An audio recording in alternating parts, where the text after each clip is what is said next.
Frédéric Violo, bonjour. Vos travaux de recherche sont axés sur la mise au point de projets innovants comme alternative aux produits phytosanitaires. On imagine aisément que c'est cette expertise que Apsogère est venu chercher. Effectivement, c'est cette compétence qu'est venue chercher Apsogère en collaborant avec nous. Nous avons une spécialité autour de développement de solutions alternatives aux produits phytosanitaires et puis principalement l'utilisation de technologies oxydatives comme l'ozone comme alternative aux produits phytosanitaires. Donc nous avons cette expérience depuis maintenant une vingtaine d'années au laboratoire.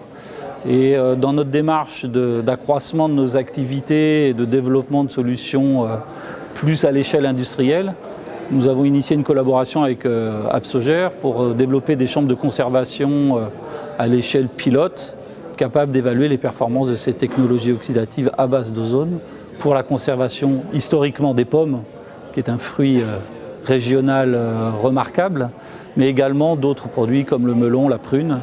Et puis aujourd'hui, nous exportons notre savoir-faire à l'étranger à travers des collaborations pour le traitement de la banane et de la mangue par exemple. Alors comment s'est structurée cette collaboration ?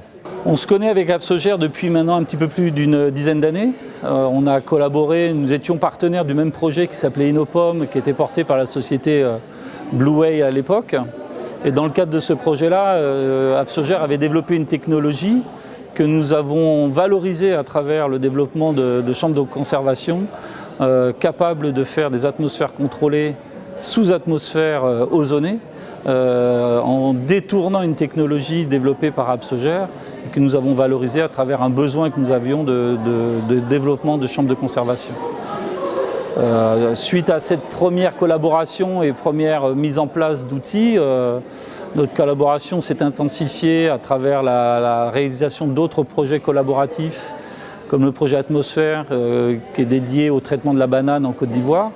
Et puis plus récemment, on travaille ensemble sur la mise au point de capteurs capables d'évaluer la qualité sanitaire des fruits en cours de conservation pour un meilleur pilotage encore des phases de conservation des fruits et légumes. Qu'est-ce qui, selon vous, fait la réussite d'une collaboration fructueuse ? Pour moi, c'est avant tout la qualité des relations humaines et puis l'écoute. Être capable d'entendre et d'écouter le besoin du partenaire et que notre partenaire entende nos besoins.